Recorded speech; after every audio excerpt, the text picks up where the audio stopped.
Vamos nos acomodar, vamos nos preparar para esse momento especial do seu museu, de aprendizado da palavra, de troca de experiências e de crescimento. Vamos começar orando?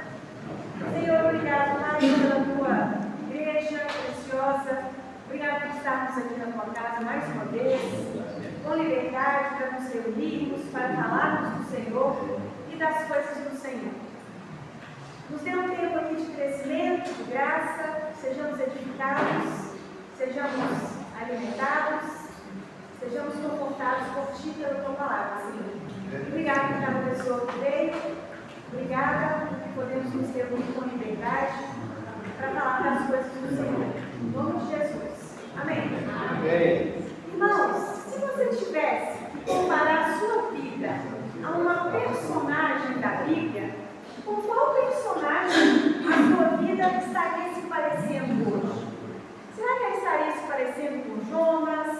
Será que ela estaria se parecendo com Noé, com Abraão, com Sara, com Ana, com João, com alguns dos apóstolos, com Jó? Esses dias eu estava pensando na minha situação de vida, na situação da igreja, pelo que a gente vê nos grupos e nos pedidos de oração. Eu pensei assim, nossa, mas a vida de alguns está parecendo uma vida de choque, e chega um problema, chega alguém contando um problema, o problema nem, a pessoa nem acabou de contar, vem outro, com outro problema atropelando, com outro. E a gente para e fica assim, Senhor, eu não dou conta disso. Senhor, veja a nossa situação. Então pode ser que você também esteja achando que a sua vida está parecendo com a vida de Jó. Nós temos muitas tribulações que nos acometem em algumas fases da nossa vida.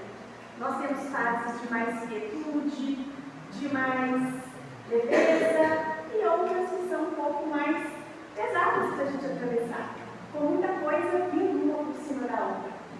Vou contar para vocês uma coisa que aconteceu comigo essa semana. Os irmãos sabem que meu marido é desempregado, minha sogra está com Alzheimer, meu pai adoeceu. E nessa semana meu marido chegou em casa de volta, estou contando a mãe dele, um dia antes, sem me avisar nada. Eu falei, deve ter tido alguma mudança na família, né? Aí ele falou assim, agora que eu estou em casa, eu vou te contar por que eu cheguei mais cedo. Eu falei, lá vem, né? Aí eu cheguei perto dele para abraçar e ele estava com isso tudo enrijecido. Aí ele falou assim, olha aqui, estava com um colete para amparar a coluna. Eu falei, o que aconteceu? Não, é porque eu fui ajudar um tio meu e eu fui pular o muro. Aí eu caí. Eu bati a coluna e a cabeça. O quê? Fui para o hospital, fiz os exames todos, está tudo bem, mas eu quebrei o vento. Tá bom, quebrou o vento. Gente, a minha reação foi que eu fiquei brava. Eu não fiquei mansa, tranquila, sossegada, como vocês geralmente me veem.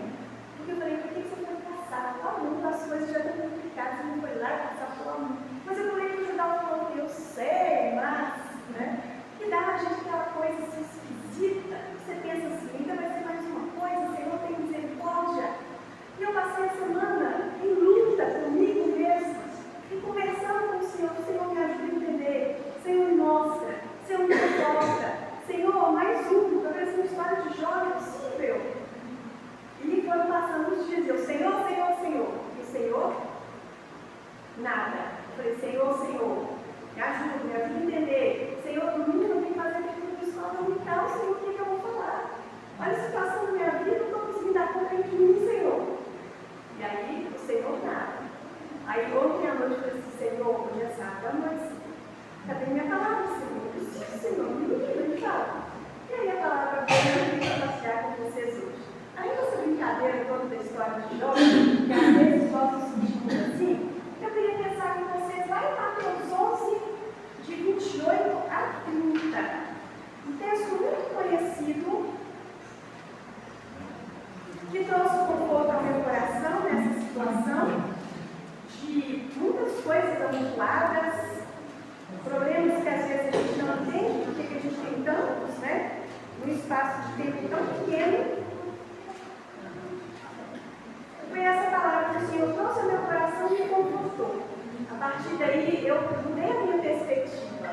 que bom que o Senhor nos dá essas mudanças de perspectiva, não é?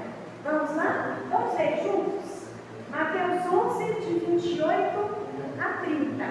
Antes da gente fazer essa leitura, eu queria só perguntar para vocês. É só eu que me sinto assim de vez em quando? Alguém compartilha aí com a situação? Alguém compartilha? Pois é, que bom. Vamos lá? Mateus 11, de 28 a 30. Vamos ler a nossa voz? Vinde a mim, todos que estáis cansados e sobrecarregados, e eu vos aliviarei. Tomai sobre vós o meu jugo e aprendei de mim, porque sou manso e humilde de coração, e achareis descanso para a vossa alma. Porque o meu jugo é suave e o meu fardo é leve.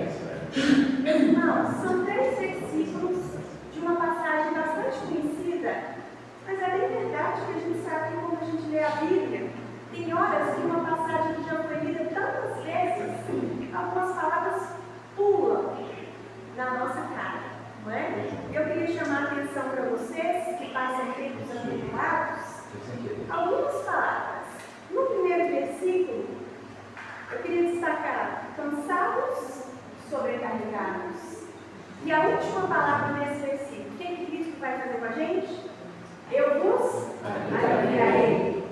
Ele fala que talvez ele vai aliviar. Se ele estiver muito ocupado, ele vai desaliviar. Não. Eu vos aliviarei.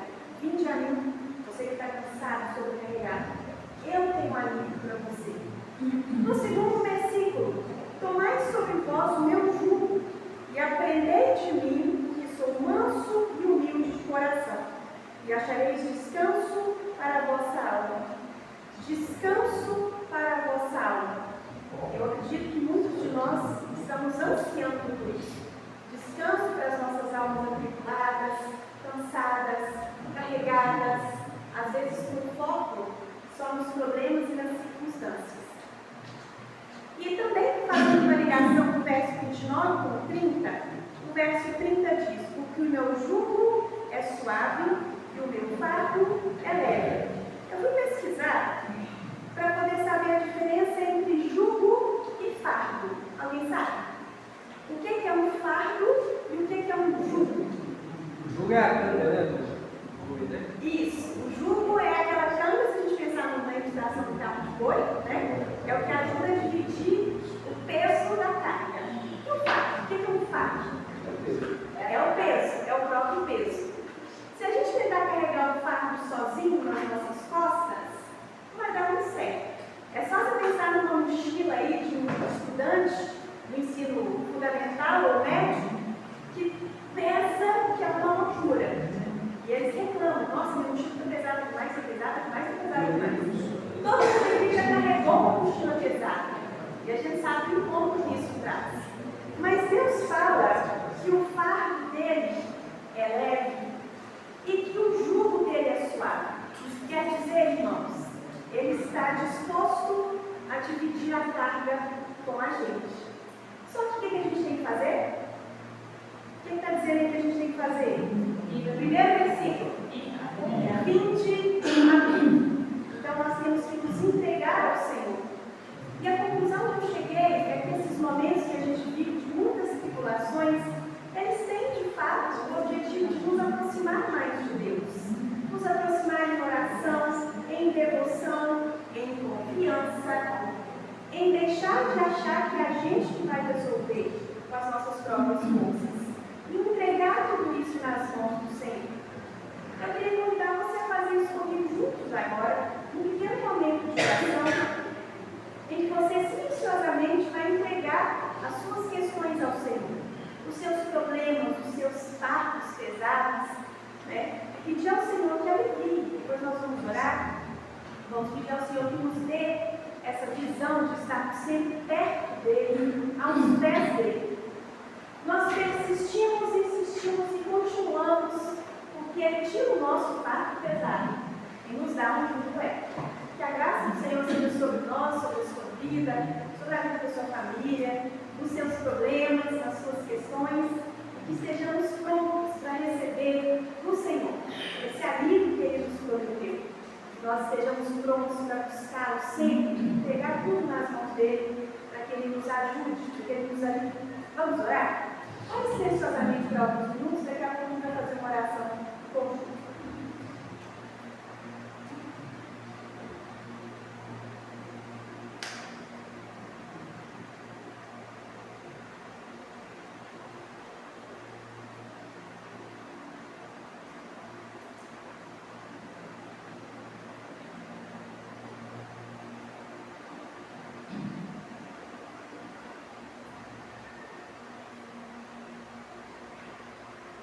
Senhor, nós queremos te agradecer porque o Senhor é um Deus que se preocupa conosco, Pai. Em todas as circunstâncias que nós atravessamos, o Senhor está presente e o Senhor nos convida, Pai, em meio às nossas jornadas cansativas, em meio aos nossos problemas, em meio às circunstâncias, Pai, que surgem um dia e outro dia e outro dia. O Senhor está conosco, o Senhor nos convida a estar perto do Senhor. Queremos agora, Deus, entregar ao Senhor os nossos fardos pesados, os nossos problemas, as nossas circunstâncias, nossos problemas de família, de enfermidade. Queremos entregar, às vezes, o nosso desânimo na Tua presença, Deus. Queremos entregar, Pai, a nossa falta de fé, a nossa falta de confiança e tudo mais, Pai, que tem servido de fardo pesado. Nós queremos entregar ao Senhor. Porque o Senhor diz: vinde a mim. Nós estamos diante de Ti, Senhor. Queremos deixar os nossos fardos aos Teus pés, Pai, e aceitar o jugo e o fardo do Senhor, que são leves. Vem nos ajudar, Pai. Vem estar conosco, vem caminhar conosco, vem nos fortalecer. Vem nos fazer aprender do Senhor a cada situação difícil que nós atravessamos. E fortalece os nossos passos, Senhor. Fortalece a nossa fé, fortalece a nossa vida cristã. Que nós possamos dizer, Pai, obrigado. Que o Senhor tem nos aliviado, o Senhor tem nos acompanhado, e o Senhor tem nos sustentado. Abençoa a vida de cada pedido feito, Pai. Que o Senhor possa ouvir e carregar os nossos fardos. Nós te louvamos por isso, por essa esperança maravilhosa que o Senhor nos dá. Em nome de Jesus. Amém. Amém, Deus abençoe. Amém.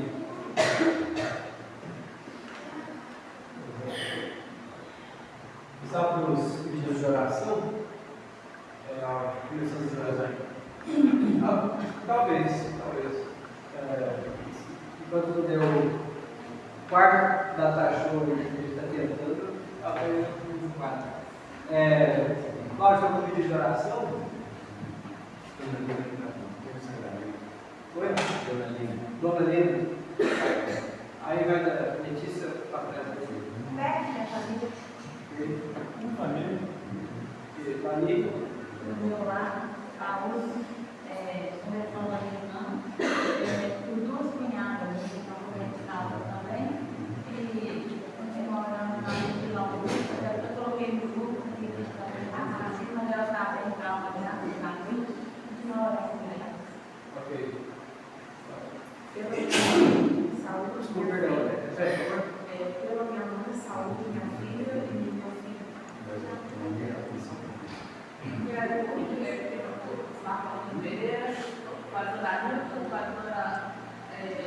Tereza e promete e agradecer a Deus que o negócio mais importante do livro já fez bem caminhado. Coisa boa. Coisa boa. Lá de cá, de oração? Família. Pela conversão do pecado, nós temos que falar também de saúde, para que Débora, saúde dos irmãos da igreja. Mais alguém? Vamos orar, então. Bendito Deus e Pai, nós colocamos, ó Deus, diante do Senhor, nossas petições, como o nosso Senhor Jesus Cristo nos ensinou, Pai. Nós temos o privilégio de compartilhar com Ele o nosso fardo, nosso jugo, porque Ele é um sumo sacerdote, conhece as nossas dores, que é capaz de compadecer de nós, Portanto, temos plena convicção, ó Deus, que o Senhor pode nos compreender, pode nos ouvir, pode nos atender, ó Pai, conforme necessitamos. Por isso confiamos em Ti, ó Pai, confiamos na Tua graça para atender, ó Pai, aquilo que é necessário, aquilo que nós pedimos para os nossos irmãos. E te louvamos, ó Pai, porque temos visto, desde já, o Senhor operando na vida de cada um. E assim nós oramos em nome de Jesus. Amém. Ó, vai dar certo ali? Vai. Já deu? Ah. Depois Vai no HD tá aí. Dá para apagar a luz aí atrás? bota a frente lá. Aí não apaga. Ah.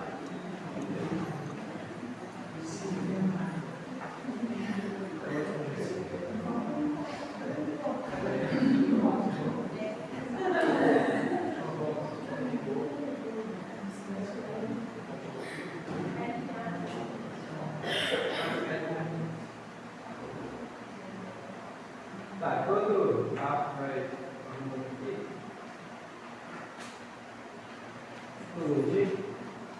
a gente vai. Vamos abrir primeiro no Salmo de número 24. Salmo de número 24.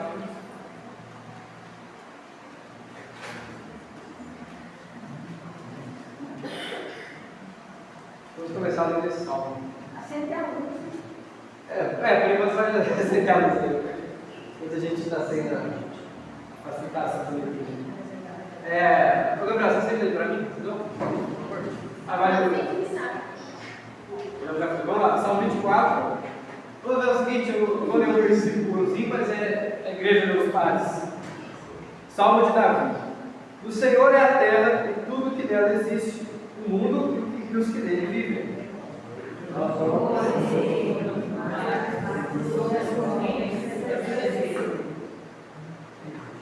Ficou 40 traduções ao mesmo tempo, né? Quem está lendo aí na Almeida, revista atualizada, a minha está diferente, mas tenta seguir aí a Almeida revista atualizada, tenta de novo versículo 2 aí. Sobre os mares, sobre as correntes, a estabeleceu. Quem subirá para subir ao monte do Senhor? Quem poderá permanecer no seu lugar santo? Que é limpo de mãos e puro de coração, e não entrega sua alma à falsidade, nem julga dolosamente. Esse receberá bênçãos do Senhor, e Deus, o seu Salvador, lhe fará justiça. Tal é a geração dos que buscam a face do Deus de Jacó. Levantai, ó portas, suas cabeças. Levantem-se, ó portas antigas, para que entre o Rei da Glória. Quem é o Rei da Glória? O Senhor forte e poderoso, o Senhor poderoso nas batalhas. Levantai, ó portas, suas cabeças. Levantem-se, ó portas antigas, para que entre o Rei da Glória. Quem é esse Rei da Glória? O Senhor dos Exércitos, Ele é o Rei da Glória. Legal. Pode apagar a luz aí, de novo, pessoal. Obrigado, Deus. Esse salmo é bonito demais. Todo mundo concorda, eu imagino. Mas o que ele quer dizer? Tem muita coisa assim, que é estranha nesse salmo. Como assim, porta tem cabeça? E como assim, quem subirá ao monte do Senhor? O que isso tem a ver com levantar as portas das suas cabeças? Esse é um dos salmos que nós chamamos de um salmo dos portais, uma liturgia dos portais. Os portões ali naquela época, né, era aqueles filmes medievais que eles tinham que rodar aquela manivela e as portas iam subindo, ou seja, essa ideia de levantar as cabeças, né? Ele está abrindo os portões ou os portais ali para que alguém entre. Quem vai entrar aqui é o Rei da Glória. Agora, antes dessa celebração, dessa liturgia, tem uma pergunta que é feita ali, que parece ter nada a ver com o que está falando. Quem subirá ao monte do Senhor? Eu queria fazer hoje, nessa comunicação, brincar aqui, um experimento, quando a gente tiver tempo para isso, por bênção, que é a gente fazer um mergulho e aprofundar nessa única frasezinha: quem subirá ao monte do Senhor? Porque quando a gente está falando de interpretar a Bíblia, a gente entende que existem níveis de profundidade. Existe um sentido que é mais simples, mais claro, mas à medida que a gente vai investigando como a própria Bíblia interpreta a Bíblia, a gente vê que esse negócio vai longe, longe, e tem implicações gigantescas, tanto para entender o próprio Salmo quanto para entender a Bíblia. Tá certo? A gente vê aqui, ó, no Salmo 15, que é um salmo primo do Salmo 24, repete essa frase também: quem subirá ao monte do Senhor? Por exemplo, ele fala aqui, né? Quem, Senhor, habitará no teu tabernáculo? Quem há de morar no teu santo monte? E aqui a gente consegue ver que existe um paralelo nas duas palavras aqui. O monte do Senhor, o que é isso? Ele está sendo colocado em paralelo com o tabernáculo, né? Ali no Salmo 24, o santo lugar. O que é o santo lugar? Quem lembra? Uma parte do tabernáculo. É a parte dentro do tabernáculo, né? O monte do Senhor aqui provavelmente está se referindo ao templo de Jerusalém, que ficava onde? Quem lembra na Bíblia? É importante isso aí. Qual monte? Sião. O Monte Sião, a região de Sião, ali era uma cadeia montanhosa, você tem ali o Monte Sião, que é onde Jerusalém foi edificada, e bem no topozinho, na parte mais alta da cidade, tinha um templo, né, que foi construído ali por Salomão. E o pessoal aparentemente estava indo para lá, e eles estavam entrando nesse templo e cantando esse salmo. Agora, a gente vai ver que existe, uma coisa curiosa aqui. Como assim? Quem podia entrar no templo? No templo, dentro da parte interior, era qualquer sacerdote. A gente está vendo ali, nos sermões do domingo à noite, Lucas, o que está acontecendo ali quando pausou no domingo? Lembra ele? Quem é o personagem que está na história ali do foco? Zacarias, meu pai de João Batista. E ele é o quê? Sacerdote, e ele está dentro do templo, né? Então, mas só o sacerdote podia entrar no templo, no santo lugar. No caso, a gente está pausado ali, o Zacarias está no santo lugar. Mas ele ia lá, inclusive a gente, o pastor comentou, ele foi lá dentro do santo lugar uma vez na vida, se brincar. É uma coisa muito difícil, era na sorte que ele ia. Mas ele ia fazer o serviço lá e ia embora. Como assim alguém pode permanecer no santo lugar? Ou como o Salmo 15 falou, morar no templo. Perceberam que tem uma coisa esquisita aqui? Quem podia entrar dentro do templo? Só o sacerdote. E ele está perguntando: quem vai habitar, morar na casa de Deus? Uma boa pergunta, né? Vamos entender isso aí na casa. Vamos lá. A gente vê que isso é um tema dentro dos Salmos: morar na casa de Deus. Vamos lá, alguém aí está aí no texto que eu falei, Salmo 27, 4. Uma coisa peço. Vai, beleza. Uma coisa peço ao Senhor e buscarei, que eu possa morar na casa de Deus todos os dias da minha vida, para contemplar a beleza do Senhor e habitar no seu templo. Então, ó, eu marquei de roxo ali, espero que esteja dando para ver. O templo, então, está em paralelo com morar na casa do Senhor. Casa do Senhor na Bíblia, você pode saber que está falando do templo. É um lugar que as pessoas vão para adorar. E por que é chamado disso? Porque a ideia é que a presença de Deus fazia lá dentro. Beleza? E agora é interessante, só está falando assim. Peraí, rápido, não. Uma coisa peço ao Senhor e buscarei. O que é o desejo do salmista? Fazer o quê? Orar. Mas ele, sabe que ele pode? O salmo de Davi era de que tribo? Judá. E o sacerdote tinha sido de que tribo? Então nem entrar aí dentro ele podia. Por que ele está querendo morar dentro da casa do Senhor? Continua aí. Eu amo, Senhor, a habitação da tua casa e o lugar onde tua glória assiste. Então agora ele está falando que ele ama morar na casa do Senhor. Então ele está falando que não é uma coisa impossível, mas uma realidade que pode ser vivenciado. Não tem sentido para a gente entender isso daqui. Se você olhar, eu vou ler aqui o Salmo 84, é um salmo inteiro falando sobre como é agradável estar na casa do Senhor. O pardal encontrou casa, a andorinha, ninho para ti. E eu encontrei o quê? Os altares. Lugar para eu habitar, lugar para eu repousar é na presença do Senhor. Veja, ou seja, tem vários salmos que repetem essa ideia. Então, continue lá. A primeira pergunta aqui: o que significa então morar com Deus na casa dele? Então, o templo é a casa de quem? Deus. Simbólico, representativo, mas é a casa de Deus. Como é que eu posso morar com Deus na casa de Deus? Então, pergunta do Salmo 24. Segue aí. A ideia de habitação de Deus na Bíblia é o seguinte, olha aqui, isso é importante. É viver continuamente sob o favor, a presença e a comunhão pactual com Deus. Isso aí vai cair na prova, anota aí. Viver continuamente sob o favor, a presença e a comunhão pactual com Deus. O que é comunhão pactual? Alguém sabe me dizer? O que significa essa palavra? O que significa a palavra pactual? Vem de quê? Pacto. Aliança, né? Pacto e aliança é a mesma coisa. Tá? O que é um pacto? É uma forma de Deus se relacionar com as pessoas mediante determinações.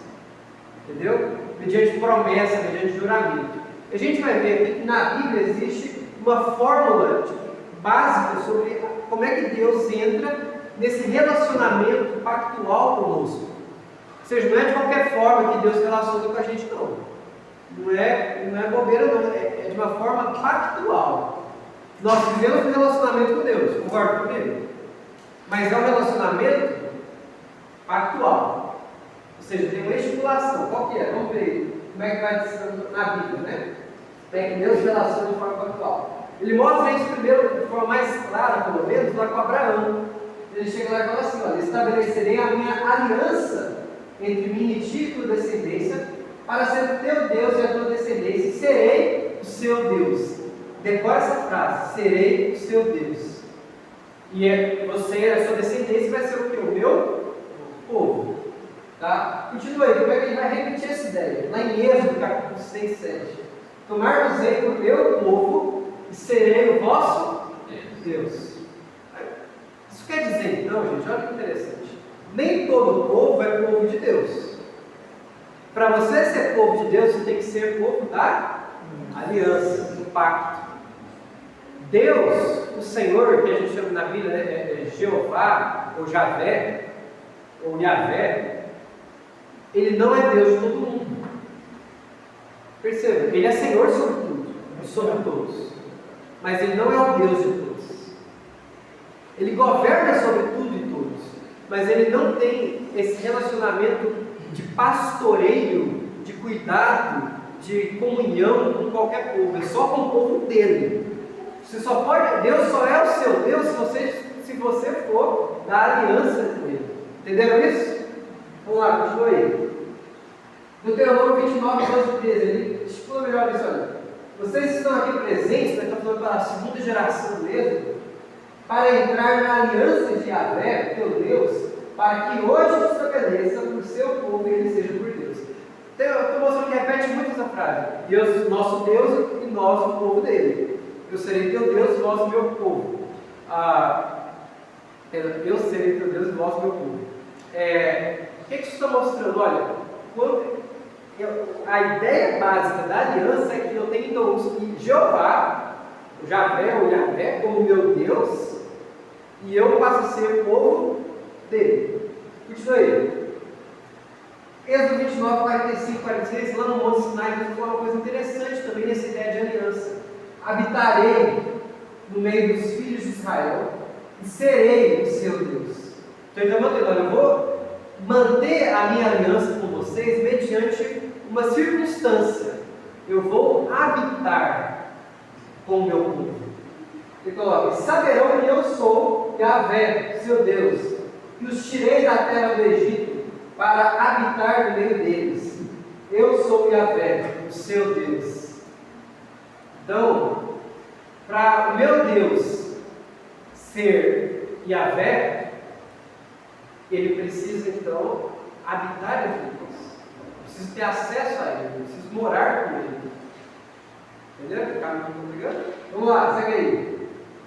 E ele vai especificar como que ele mora conosco. Ele coloca, olha, porém o meu tabernáculo no meio de vós, andarei entre vós, serei o vosso Deus, vós sereis o meu povo. Lembra da história de Ruth?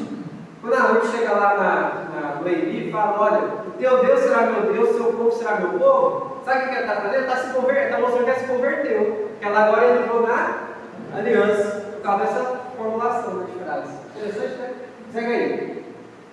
Vou entender esse negócio de Deus habitar com o seu povo nesse esqueminha aqui. Fiz com o chat GPT. Mas ajuda. Vamos lá. Não sei se vai dar para ver, mas primeiro, como que Deus, na história, quando que ele habitou com o seu povo pela primeira vez? No Jardim do Éden. Certo? A gente já vê, inclusive, que isso é muito importante entender. Agora, a presença de Deus que tinha no Jardim do Éden, eu quero mostrar isso, ela vai se repetir algumas vezes ao longo da vida. Deus ele expulsa Adão e Eva de lá, mas ele não abandona o seu povo. O povo que ele firmou uma aliança. Na verdade, ele aparece no Monte Sinai. Essa mesma presença vai se repetir no tabernáculo, que consequentemente transfere para o Monte Sião, o templo de Jerusalém, e que tem como, funciona como sombra, não sei se vai dar para ver, mas é o novo templo escatológico, ou seja, os profetas vão visualizar um templo final e gigantesco e maravilhoso, onde tem a presença de Deus. Se você ler Ezequiel, no capítulo 40 até o final, você vai ver que é uma descrição gigantesca desse templo, e é muito doido essa parte. Continua aí.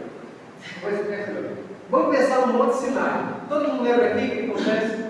Deus usou Moisés para tirar o povo lá do Egito. Eles atravessam o Mar Vermelho, vão para o deserto, e lá no deserto eles se deparam ali na base do Monte Sinai. Pausa aí, fica aí.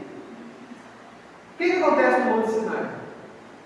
Aparece um monte de fumaça, fogo, trovões, relâmpagos, bem no topo do Monte Sinai. E a voz de Deus surge dali. E eu quero que vocês visualizem essa imagem comigo.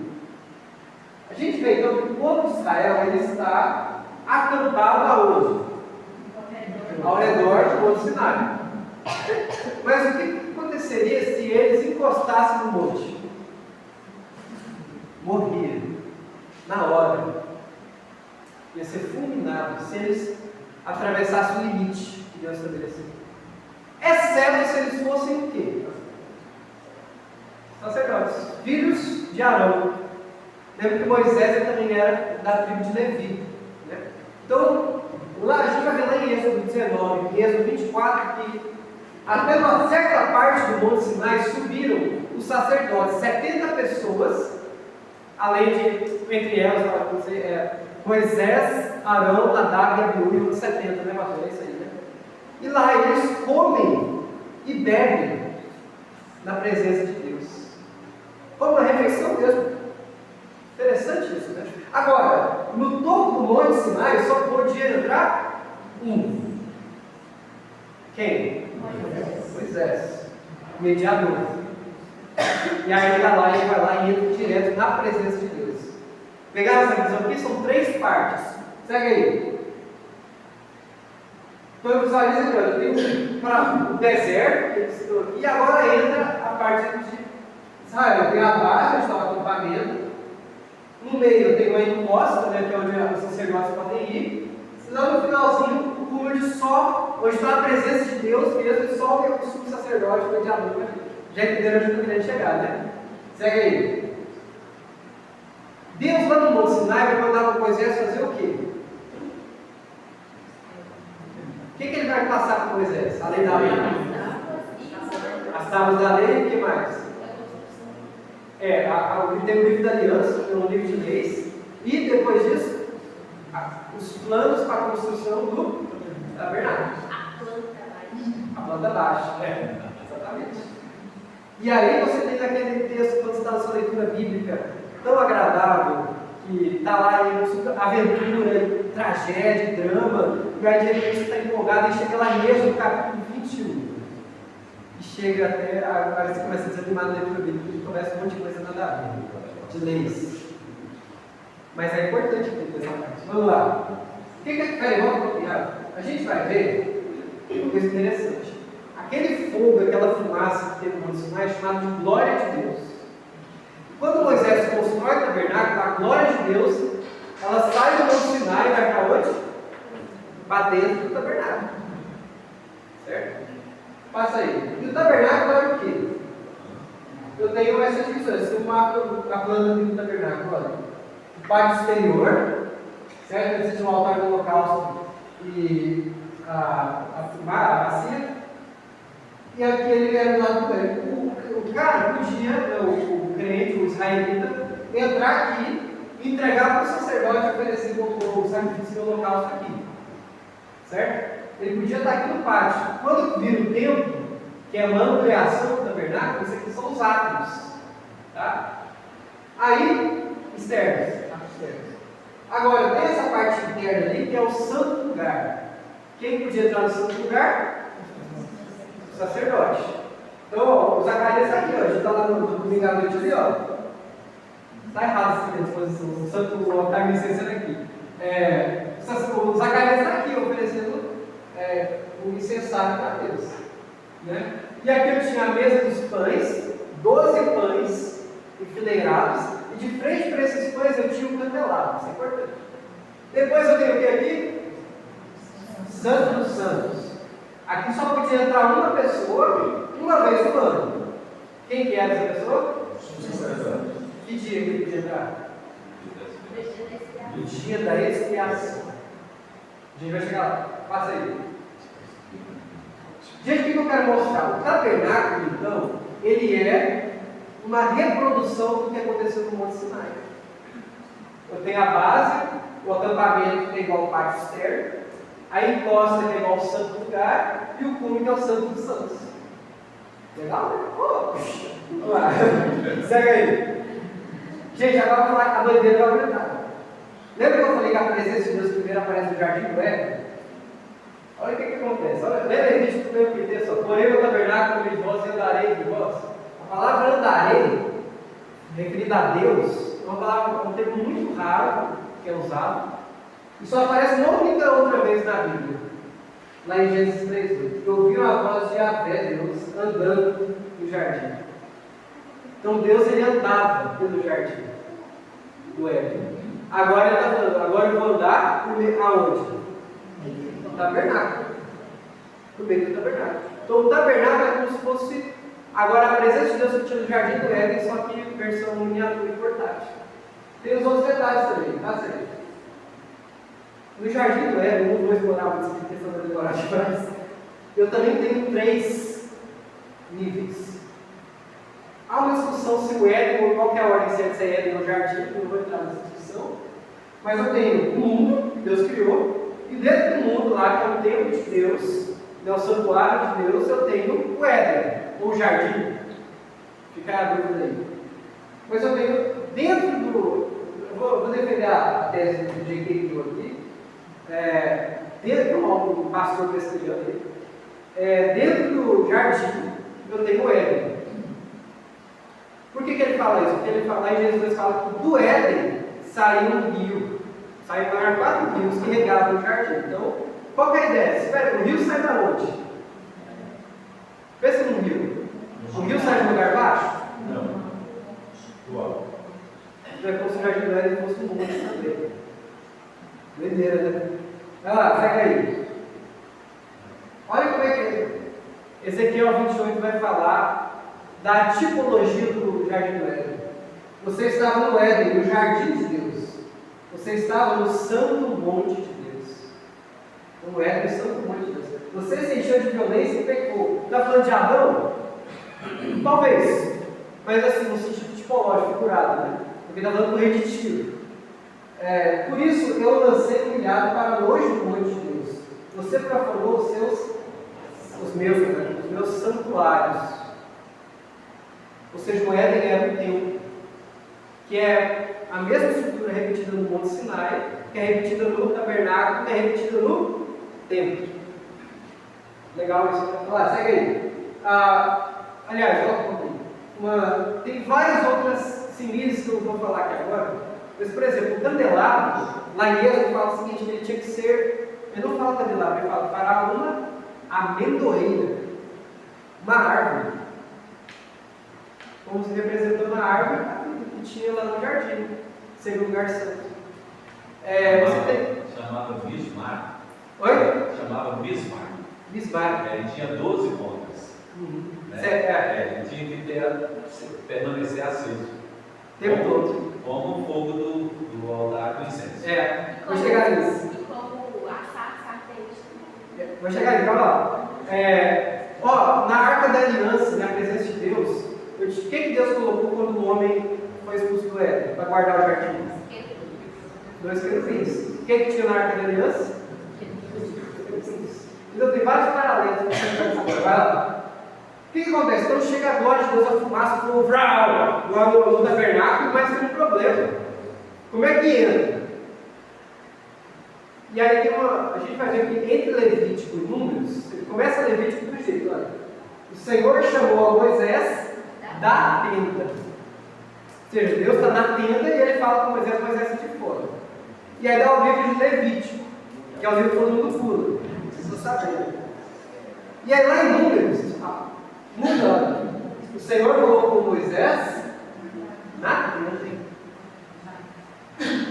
O que acontece aqui para alguém que não pode estar, alguém que está fora da tenda, para alguém que pode ouvir dentro da tenda? É o livro de Levítico. Vai me mostrar como um povo pecador pode subir ao Monte Santo de Deus. Sabe como é que... Gente, Levítico é um dos melhores livros da Bíblia. Eu sei que é chato de ler, mas é um dos melhores. Segue aí. Por quê? Porque Levítico é um livro lindo. Eu estou parecendo doido falando isso. Ele é um livro muito bem organizado. Ele é uma estrutura que a gente chama de quiasmo. O que é um quiasmo? É um sanduíche. Imagina aquele sanduíche bem proporcional. Você tem um pão de um lado e um pão do outro. Aí você tem um hambúrguer aqui e um outro hambúrguer aqui. E no meio você tem uma saladinha. Né? Ou o contrário, sei lá. O que é o quiasmo de Levítico? Presta atenção. Primeiro, ele vai apresentar o seguinte: são as rimas, são os paralelos. Como adorar a Deus? Então você vai ter 8 capítulos descrevendo quais eram os tipos de sacrifício. Esse aqui é o capítulo 7, na verdade. Lá na frente, no final do livro, você vai ter outra forma de estar mostrando como adorar agora por meio das festas. Que ele descreve quais eram as festas. Rimou? Beleza. Como adorar a Deus. Agora, não é chegar lá de qualquer jeito, não. Né? Quem vai adorar a Deus? Tem o como, agora quem vai adorar a Deus? Quero quem? Sacerdotes. Então você tem ali, do 8 a 10, o livro de Levítico vai contar sobre a unção dos sacerdotes. Inclusive vai contar de como esses sacerdotes podiam fazer besteira na daga de Ur, subiram no Monte Sinai, mas lá no tabernáculo ofereceram fogo estranho e morreram fulminados. E aí eu tenho um paralelo no capítulo 21 e 22 de Levítico, mostrando quais eram as qualificações do sacerdote. Beleza? Aí eu tenho mais um paralelo aqui, que é entre o capítulo 11, 15 e o 18 e 20, que são os rituais de pureza. Primeiro, como adorar, como você chegar a Deus, o que fazer diante de Deus, quem deve adorar a Deus, e como eu devo me apresentar diante dele. O que fazer, quem deve fazer e como fazer, que é de forma pura. Então tem aquelas leis de pureza. O que elas são, essas leis de pureza?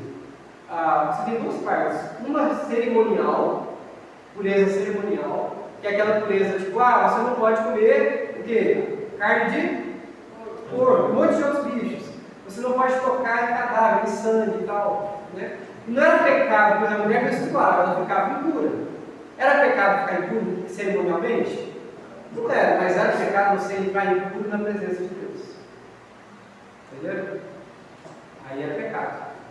Eu tenho agora a pureza moral também, que são aqueles textos de Levítico que falam, por exemplo, o homem não deve dormir com a sua sogra, por exemplo, textos assim, que as pessoas acham, eu quando era criança achava muito esquisito, nada disso.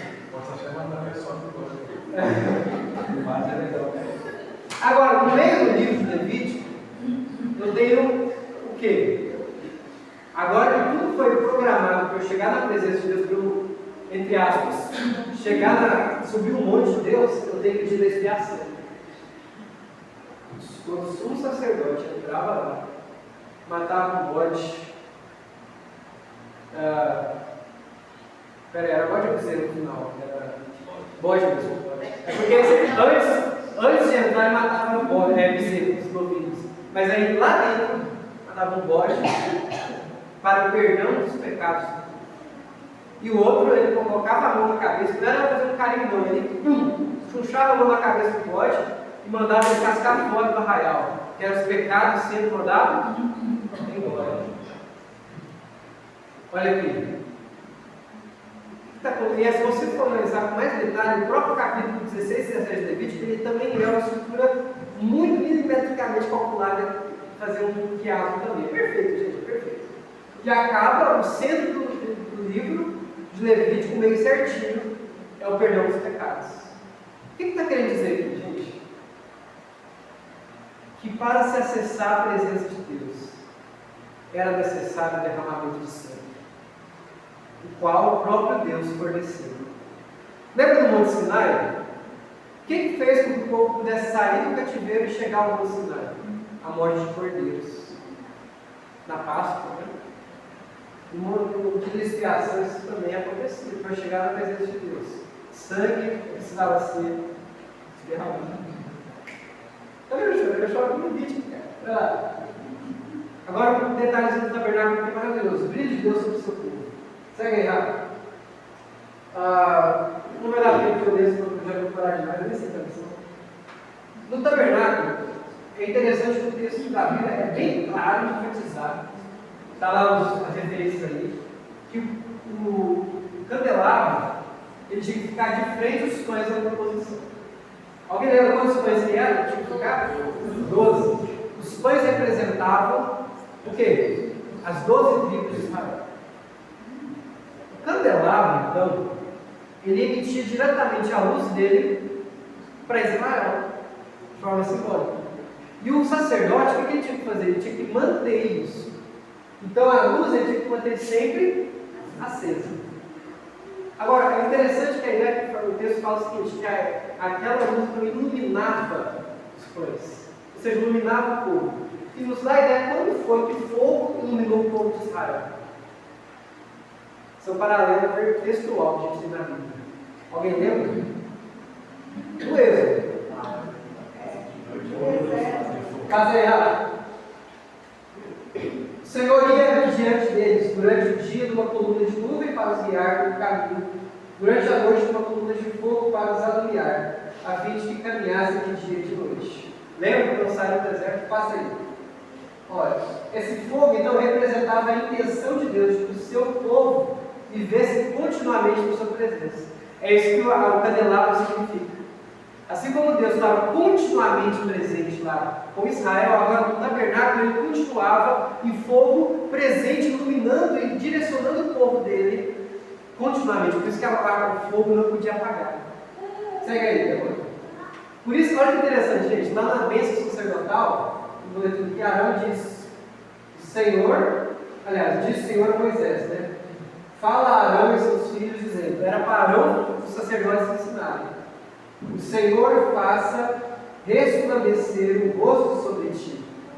Ou seja, que o rosto de Deus resplandeça, ele brilhe sobre você. A face de Deus, por ideia de presença de Deus, brilhe, ilumine vocês. Gente, o sacerdote mediava isso, a presença de Deus. Você não bonito? Vamos lá, você vai para hoje. Isso tudo são símbolos de uma realidade vindoura, desse tempo gigantesco que nós vivemos. Pega aí. Vamos abrir Isaías. Olha que linguagem interessante para falar do tempo, do final dos tempos. Deixa eu ver, tá? Isaías 2. Antes de abrir o quarto. Alguém lê para mim versículo 1, 2 e 3.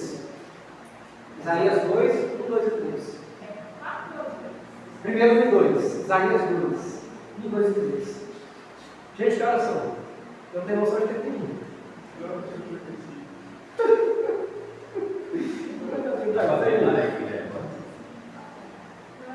Ah, não, eu não me enxergo. Agora eu vejo. Vamos lá. Pode ler, vai. Palavra que em visão deu a Isaías, filho de Amós, a respeito de Judá e Jerusalém. Nos últimos dias acontecerá que o monte da casa do Senhor será estabelecido no cimo dos montes e se elevará sobre os outeiros. Para ele afluirão todos os povos. Então pausa aí. Olha que interessante, estou falando dos últimos dias, o monte do templo do Senhor, da casa do Senhor, ele vai ser estabelecido. Lembrando que Isaías tem em mente aqui também a profecia que ele seria destruído, mas ele seria restabelecido. E para ele agora afluiria o quê? Todos os povos. Para dentro dele. Os gentios entrando dentro dele de Israel. Que absurdo. Continua aí. Versículo 3. E há muitas nações e dirão: vinde e subamos ao monte do Senhor e à casa do Deus de Jacó. Então pausa aí. Então peraí. Você está falando de gentios, povos que não eram israelitas vindo do templo de Deus, que é um templo, é um monte. Agora 4, 2 e 6. Aliás, para ler 4 e 5. Vocês vão ver o que eu vou fazer no paralelo aqui. Você vai falar, ó, legal.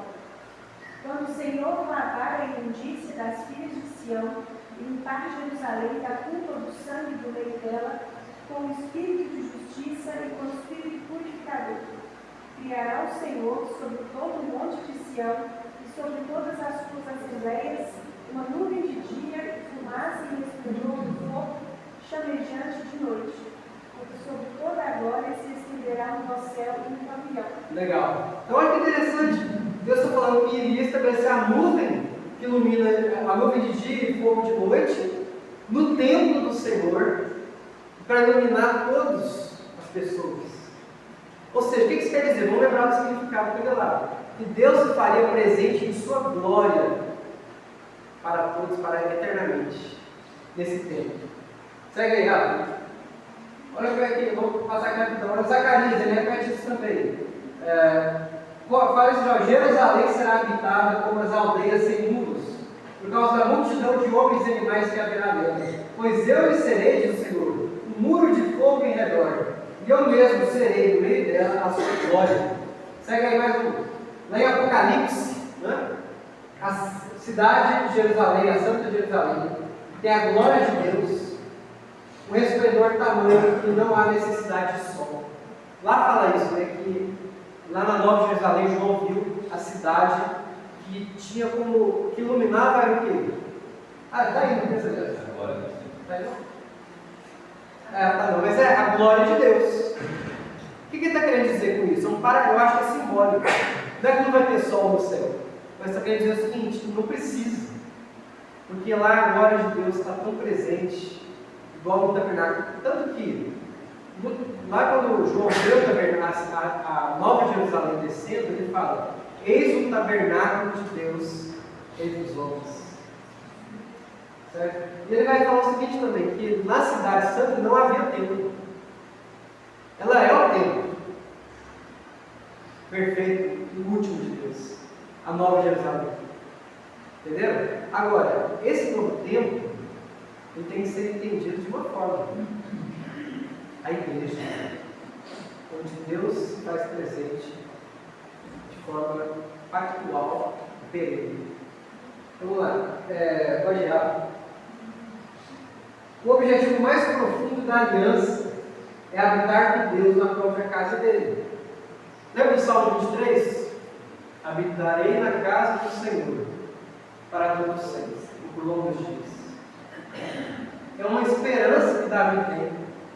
E ele, olha que alegria, a casa de Deus, então ela é expressa nos Salmos. Pode passar mais uma. Ela é expressa nos Salmos como um lugar do qual é cheio de vida, é cheio de abundância. O Salmo 23 mesmo ele fala: preparas para mim um banquete na presença dos meus inimigos, unge minha cabeça com óleo. Então Deus é esse anfitrião. Na casa dele, Ele te recebe um banquete. Você come com ele. Ele unge sua cabeça com óleo. Ele enche a sua taça de vinho até ela, como é que fala? Transbordar. O cálice transborda. Olha que prazer, que alegria viver na casa de Deus, na presença de Deus. Olha o Salmo 26 que ele fala sobre a casa de Deus também. Mesma imagem do Salmo 23. Eles estarão abundantemente satisfeitos com a gordura da tua casa. E lhes dará a beber do rio dos teus prazeres. Plot twist. Rio dos teus prazeres no hebraico, o rio do Éden. Porque contigo está a primavera da vida. Na tua luz, nós vemos a luz. De onde que ele tirou essa ideia de luz na casa de Deus? Esse é o fogo, né? Da chama, uma imagem. Continua aí. Olha o que João fala. A vida estava nele e a vida era. Então ele está falando de quem aqui? Cristo. Está apontando que. Olha que interessante, essa ideia de luz e vida só faz sentido para a luz do tabernáculo. Jesus Cristo, ele é. O tabernáculo é uma sombra que apontava o que Cristo realiza. Ele é a luz de Deus entre nós.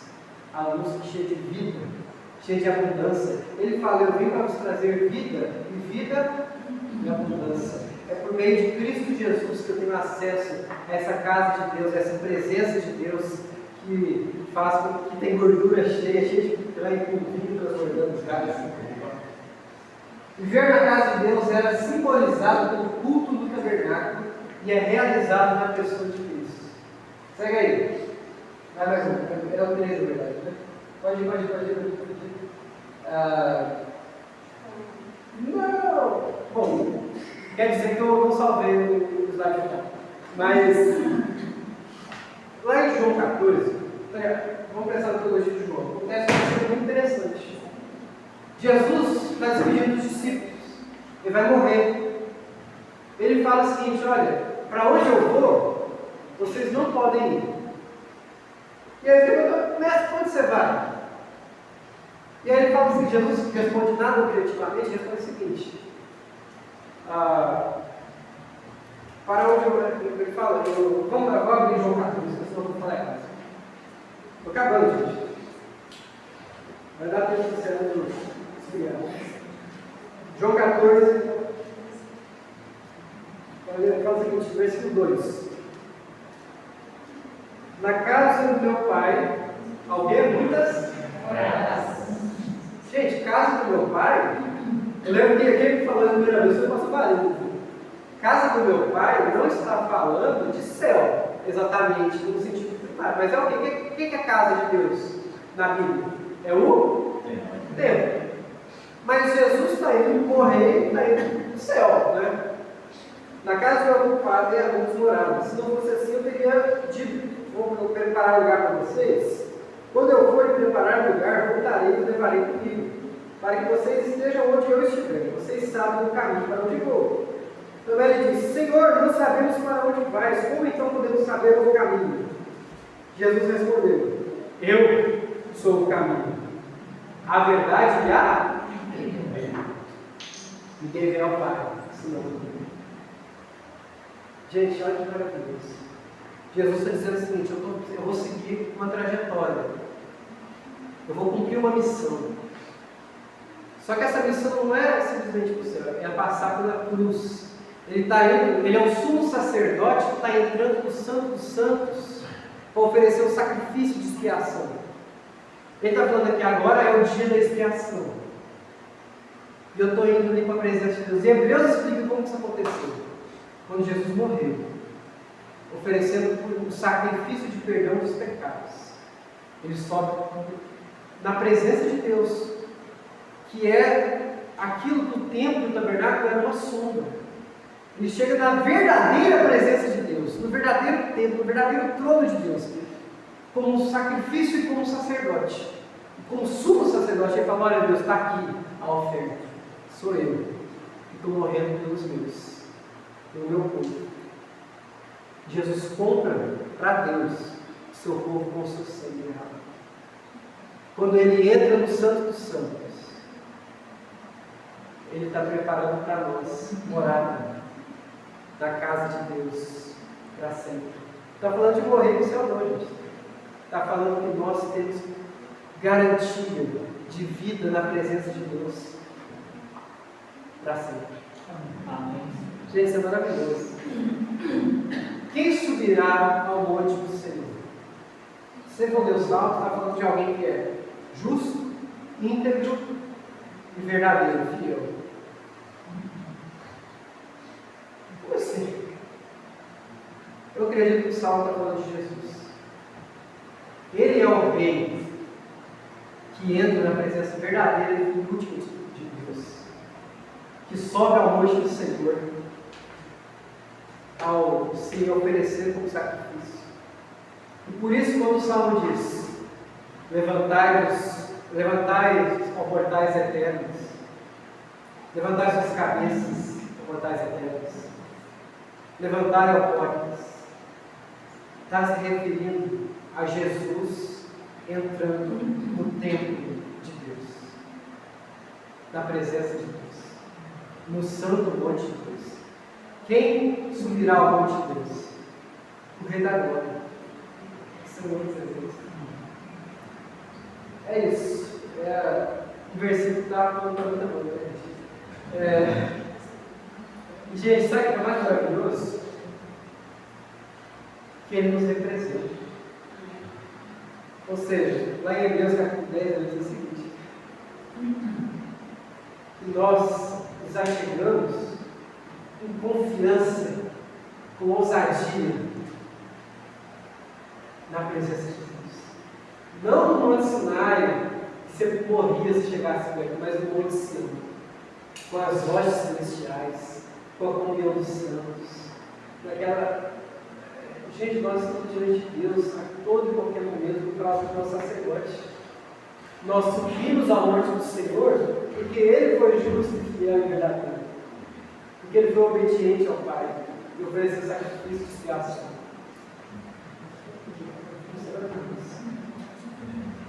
Pastor, ora para a gente. Antes de eu orar, nós vamos depois ver por quem nós devemos orar também.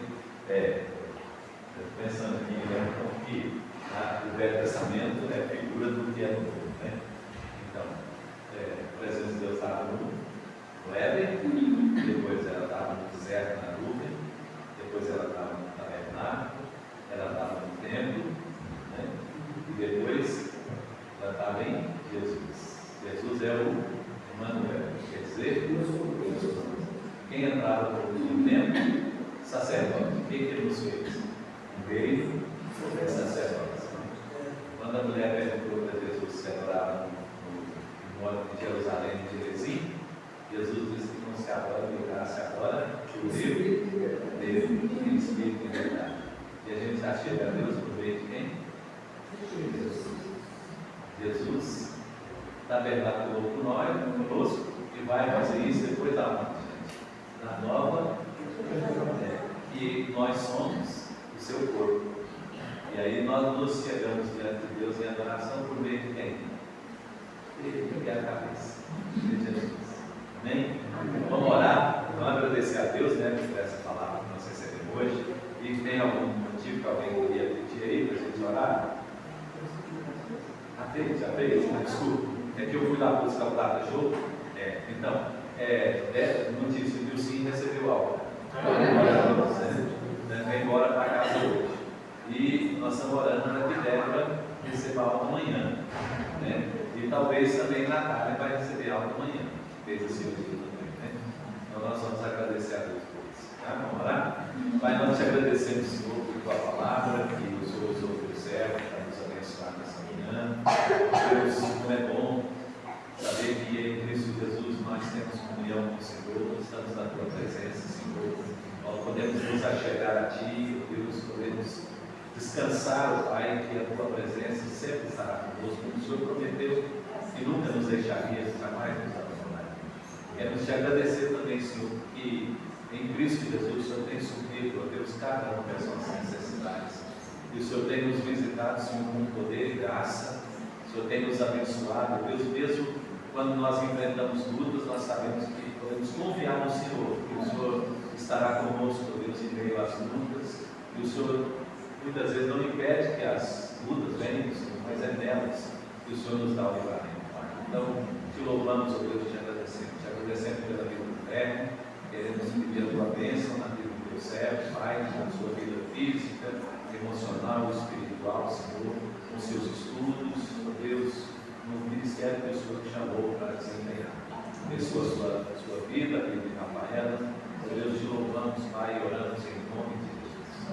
Oramos que a graça do Senhor Jesus, o amor de Deus nosso Pai e a comunhão do Santo Espírito seja sobre todos nós, hoje e para todos sempre. Amém. Eu esqueci de falar, só para lembrar o negócio do Deus, nosso povo dele, como seria esse Deus, nosso povo. A última vez que repete essa frase? Apocalipse. Eles tabernáculo, via a cidade santa, descendo do céu, ataviado por pessoas de novo. E na voz que diz: eis o tabernáculo de Deus entre os homens.